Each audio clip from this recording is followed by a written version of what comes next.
Começa agora a última temporada do Gestão Unesp 2013 e 2016 e hoje nós conversamos com o diretor-presidente da Fundação para o Desenvolvimento da Unesp, o professor Edivaldo Vellini. Professor Edivaldo, muito obrigada por mais uma participação sua em um programa da TV Unesp. Eu que agradeço a oportunidade de apresentar informações sobre o Fundo Unesp e tornar essa fundação mais conhecida da nossa comunidade.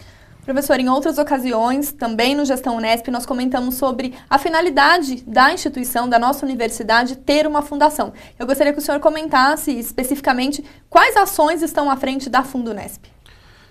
Inicialmente, é importante destacar a diferença entre o primeiro, o segundo e o terceiro setor. O primeiro setor é o Estado, o segundo setor é o que tem finalidade lucrativa, são as empresas, e o terceiro setor ele é público, ele não tem donos e também não tem finalidades lucrativas. A única função desse setor é desenvolver as ações que são fundamentais para a comunidade.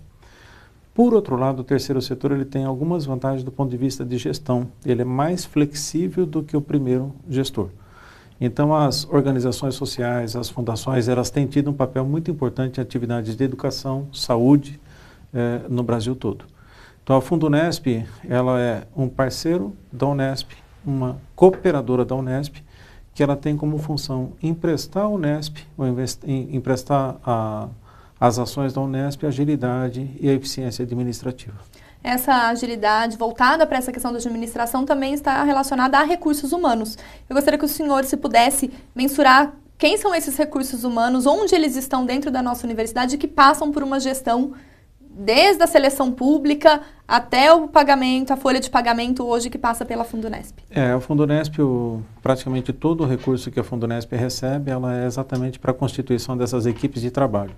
Em quais circunstâncias é importante ter a contratação através de uma universidade? Em atividades estratégicas. Então, nós temos como exemplo a atividade de comunicação, algumas áreas dentro da engenharia, algumas áreas dentro de contabilidade e finanças, algumas áreas na própria TV Unesp. Então, essas atividades estratégicas, a gestão delas, ou muito particulares, né? Elas têm uma gestão mais simples através da fundação do que diretamente pela universidade. E outra ação de vocês é em relação a convênios, a parcerias, a captar recursos para projetos institucionais. Nós fizemos, uma das primeiras atividades que nós fizemos na Fundo Unesp foi estabelecer o plano estratégico. Então, o nosso plano estratégico ele tem sido revisado anualmente. E nós praticamente conseguimos implantar esse plano estratégico dentro da nossa gestão.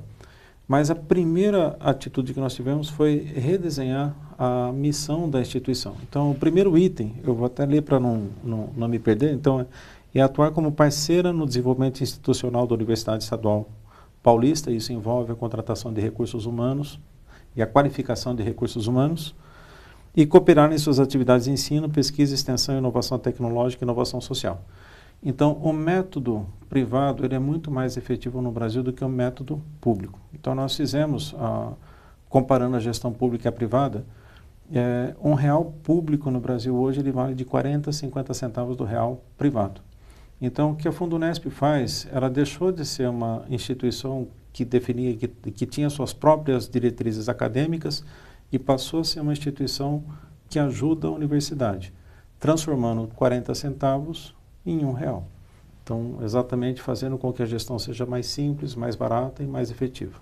Outra das características, professor, que vocês implantaram enquanto missão da instituição, a segunda?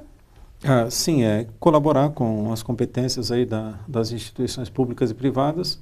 E a terceiro objetivo é você articular o público e o privado. Então, o público e o privado têm dinâmicas próprias, características próprias e tem uma dificuldade muito grande de diálogo.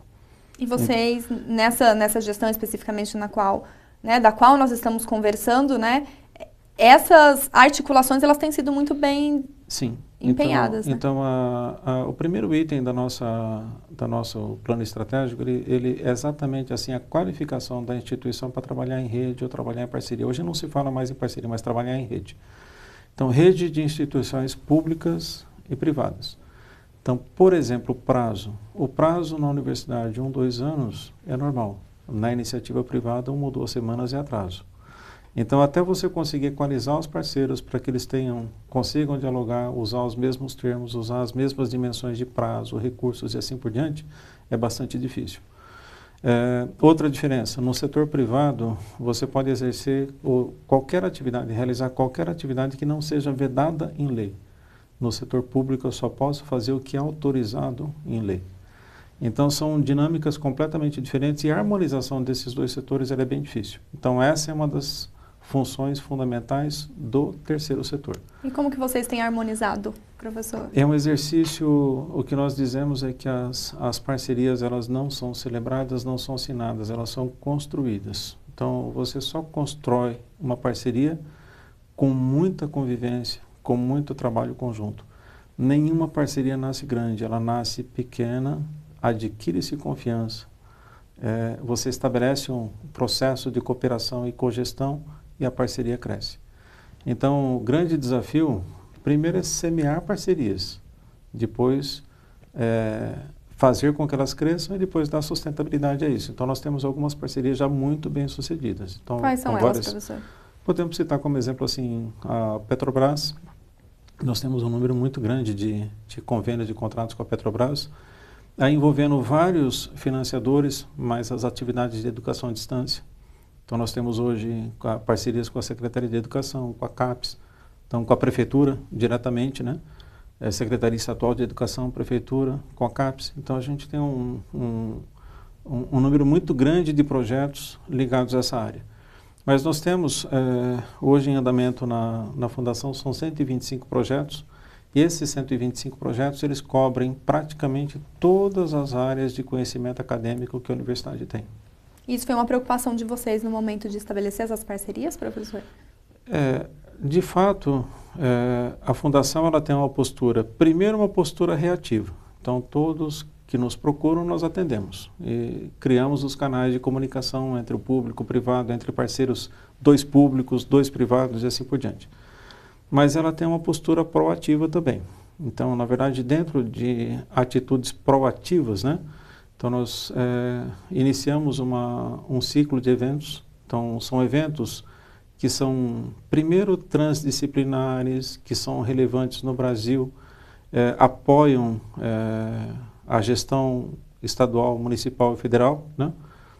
Então, o primeiro deles foi o evento sobre dengue, então, enfrentamento da dengue. Foi realizado em 2016. A grande diferencial dos eventos que nós estamos propondo é que nós tratamos a abordagem técnica, científica, de gestão, tá? E também trabalhamos a parte de inovação. Então, os 2 próximos eventos que nós estamos primeiro construindo a doutrina, que é o conhecimento que deve ser aplicado, né?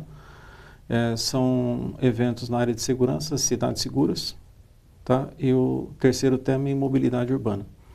Então, por incrível que pareça, embora sejam temas extremamente relevantes para o Brasil, não há um espaço em que ciência, gestão e inovação nesses temas sejam discutidos conjuntamente. E tem sido uma demanda crescente também dos pesquisadores, de outros recursos humanos, de outras instituições que são parceiras ou não parceiras da Unesp para ter esse tipo de experiência em eventos. Tem.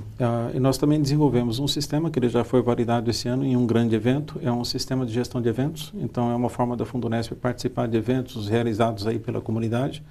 Então, esse evento já está à disposição da comunidade. Então, quem tiver interesse em utilizá-lo, entre em contato. Então, não é um sistema de gestão de eventos do ponto de vista financeiro, mas é do ponto de vista acadêmico. Então, por exemplo, a apresentação dos trabalhos em painéis ela foi transformada em blogs.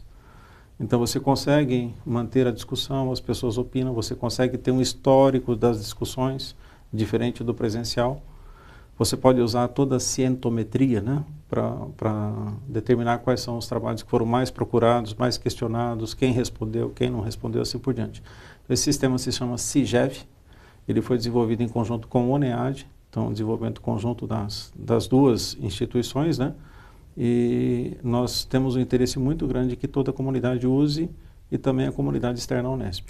E a Fundunesp também tem algumas outras ações e estratégias em desenvolvimento, mas sobre isso a gente conversa daqui a pouco. O Gestão Unesp faz uma pausa e já volta.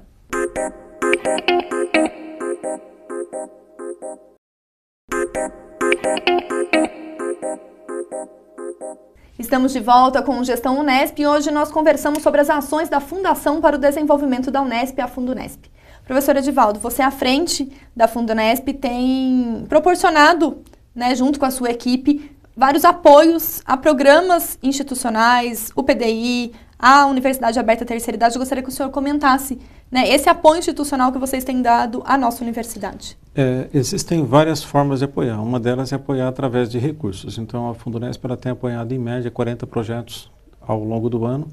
O projeto de maior destaque é a UNAT. Então, ela conta com financiamento da Fundunesp já há 7 anos, então, para o desenvolvimento das suas atividades. Mas existem outras formas de apoiar. Então, quando nós fazemos a gestão não onerosa de recursos, então, por exemplo, recursos do PDI, nós fizemos a gestão de 9,4 milhões de reais de recursos do PDI, atendendo a 1.982 projetos. A Fundunesp não recebe para fazer isso, ela faz isso gratuitamente para a universidade.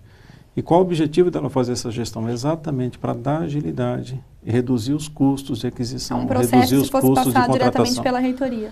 Isso seria muito mais caro e muito menos efetivo do que a gente aplicar nossos regulamentos de compra, a nossa gestão mais flexível, a aplicação desses recursos. Além disso, a Fundunesp ela também, outro exemplo, né? Então ela faz também a gestão não onerosa, né? Dos programas de bolsa, da orquestra acadêmica da Unesp, do Adote um Estudante. Então esses processos são projetos assim tão relevantes para a universidade que a fundação, ela, de algum modo, ela constrói os recursos, ela obtém os recursos para que essa gestão não custe absolutamente nada. É para atender os alunos, basicamente atender os estudantes mesmo. Também ela faz a gestão das bolsas dos PETs. Tá? Do Programa de Educação Tutorial. Educação Tutorial, então a gente também faz a gestão desses recursos, também de modo não oneroso. O único objetivo é repassar para os alunos o maior volume possível de recursos. E outra responsabilidade de vocês em relação à importação de equipamentos, há também financiamento de agências públicas. Eu gostaria que o senhor comentasse um pouco. Quando a gente recebe recursos de agências públicas, então existe uma preocupação muito grande com os cronogramas de execução. Então, a gestão feita pela Fundunesp é bastante interessante, principalmente quando você tem grandes aquisições com recursos FINEP, né? Então, é bastante interessante a gestão pela Fundação. Em muitos casos, nós temos que fazer importação, então o nosso setor de importações ele é bastante ágil. Então, ele também, exemplos, né? Fizemos várias importações para o Grid Unesp, então compras assim bastante vultosas. Então, acho que uma primeira aquisição envolveu 5 milhões de reais, agora nós estamos fazendo uma outra aquisição de 4 milhões de reais. Então é muito mais simples fazer através da fundação, ela é muito mais ágil para fazer todo esse procedimento do que a própria universidade. Então esse é outro papel importante. E nós temos ainda também somente iniciados em 2015, 10 cursos de especialização. Apoiamos 40 projetos, como eu já citei, 40 projetos por ano, né? Então, ao longo da gestão, muito próximo de 200 projetos aí, de algum modo apoiados. Isso é com recursos da Fundunesp, não com recursos Unesp, tá? E é importante cada vez mais a gente fazer essa distinção e essa administração eficiente, como o senhor tem comentado. Isso. A gente, de fato, que nós procuramos fazer uma administração efetiva. Então, usar bem os recursos, alcançar os objetivos e ter objetivos legítimos. E que desafios, professor? Essas ações que vocês já implantaram, as estratégias, os projetos em andamento, trazem para uma nova gestão? Maíra, a grande dificuldade que nós temos, né, nós todos estamos passando por uma crise, mas felizmente nós podemos dizer que a Fundunesp está conseguindo passar pela crise, inclusive ampliando o número de projetos. Então, isso não é uma condição comum em termos de Brasil. Nós consideramos como prioridade em termos de Fundunesp a constituição de uma rede Unesp de fundações em que ela interaja com as demais fundações locais, a estruturação, a ampliação das atividades de educação à distância conjuntamente com o NEAD. É interessante a educação à distância, nós temos a competência acadêmica, que é desenvolvida pela universidade, a competência em educação à distância, que é do NEAD, mas você precisa ter uma competência em gestão. Então, para você ter um modelo sustentável, é necessário que você trabalhe e articule as 3 competências. Então, nós conseguimos construir ao longo da nossa gestão a competência em gestão de EAD. Então, conseguindo estabelecer critérios de custos e assim por diante, o professor Klaus foi fundamental no desenvolvimento desse modelo, né? Então, seguramente serão prioridades da Fundunesp. Educação à distância, cursos, tá? A introdução de política de qualidade em laboratórios, conjuntamente com a própria EI. Então, para que a gente consiga ter laboratórios mais qualificados que tenham condições de prestar serviços, apoio a eventos e realização de eventos. E, além disso, né, ser uma parceira competente e efetiva na gestão de demandas que são provocadas pela comunidade. Então, nesse caso, a gente não tem como conduzir quais serão as demandas da comunidade. A comunidade, ela encontra essas oportunidades e nos procura. Ser um parceiro efetivo nessa gestão é muita coisa. Tá? Então, não criar problemas, usar bem os recursos, tudo isso é fundamental. Provavelmente o maior problema do Brasil não é falta de foco, não é escolha de objetivos, nada. É um método de gestão pública ruim. Então, quando a gente consegue ser um bom gestor e auxiliar a implantação de projetos, isso é muito valioso. Que a gente esteja, então, sempre no caminho, em nome da universidade pública, né, dessa gestão efetiva, né, de todos os nossos processos em prol do nosso público-alvo, seja da comunidade interna ou da comunidade externa. Eu gostaria de agradecer, professor Velini, pela sua participação em mais um programa da TV Unesp e parabenizar por todo o trabalho desenvolvido por você e pela equipe da Fundunesp nessa gestão 2013-2016. Muito obrigada. Obrigado a vocês e lembrar sempre que a Fundunesp é a fundação da Unesp. Todos que procurarem a fundação serão bem atendidos. Muito obrigada, professor. O Gestão Unesp fica por aqui. Acompanhe as demais entrevistas em nossa programação e nosso site. Obrigada pela companhia e até a próxima.